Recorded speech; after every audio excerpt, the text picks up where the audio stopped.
All right, 3, 2, 1. Welcome back to our continuing coverage of Super Bowl 59. I'm Bram Weinstein. We're presented by Pacera. Better is possible. Here's former first-round pick Marcus Smith. How are you? Man, I'm doing good. How are you doing? What do you think of Super Bowl week? It's been crazy, right? I've been since Monday, got to go to opening day, so I got to see some former teammates, former coaches be able to live out their dreams, some of their first Super Bowls, but this opportunity, it's been pretty good. I love it. Your first-round pick of the Eagles. Here are the Eagles here. Is it I think it's differently when you see that team here? Yeah, like I'm really pulling for them. You know, I want them to win. I said that on record. I think they have the team to be able to do so. I have former teammates that are trying to get their first Super Bowl, some trying to get their second Super Bowl. So I think that what they're creating in Philly is tremendous, and I'm definitely pulling for them. Yep. Let's talk about what you're doing now. You're working with 23andMe. Yep. And in mental health and mental health awareness. Yep. Why don't you tell everybody what you're doing? Yeah, so I have a company that's called the Circle of Them Incorporated, and we're partnering with 23andMe. It's just overall wellness, total wellness. When you really look at 23andMe, you may not know or understand where you come from, or understand why things are happening with your body, or what happens to your loved ones. Like my father, he deals with when you talk about high blood pressure, right? And so they taken back to that, you really can understand like why that happens. So that's what 23andMe does, and we're just trying to continue to get that message out. You've been focused on, since your career ended, mental health. Yeah. Why?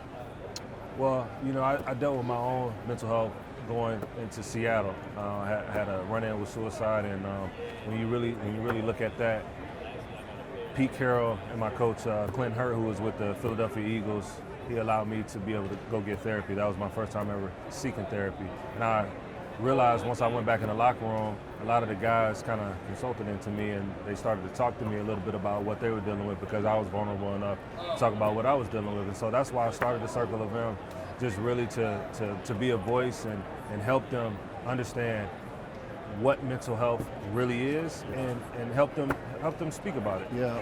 What was the source of the depression? Do you know?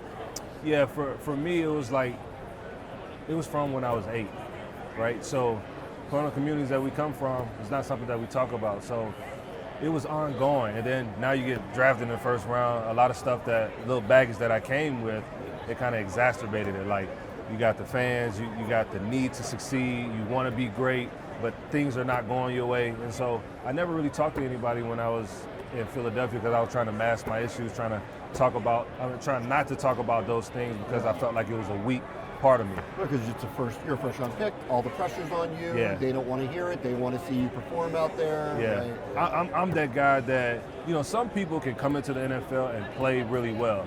I'm the guy that, I'm the first one in my family to make it that far. I didn't know what to expect, and it just took a toll on me. And I'm honest about that. Even though I still played 6 years, is a great thing. My first couple of years, it was tough. Yeah. What got you to open up? Because as you kind of mentioned, a number of guys don't.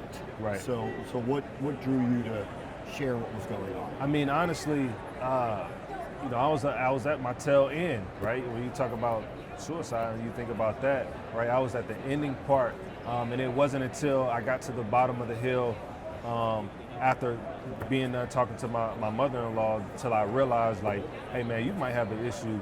You need to go get help. And Pete Carroll and Clint Hurt were very supportive in sending me to a therapist that they felt like was good for me. And that was the first time that I really redefined who the real Marcus Smith was. I started to open up to her, even with being the first couple of days still blaming everything on football, but it really had nothing to do with football. It just had everything to do with what I seen growing up and how my life was going. Yeah. And so what's your advice to current players, ex-players, anybody really? Yeah, my advice would be, first on just a surface level, go on Google and look at the feelings wheel, right? Anybody can go on Google and get the feelings wheel, because a lot of us, we don't understand our emotions. We don't know how to articulate that to someone else. And that's the only reason why I didn't say anything, because I didn't know how to tell somebody how I was feeling.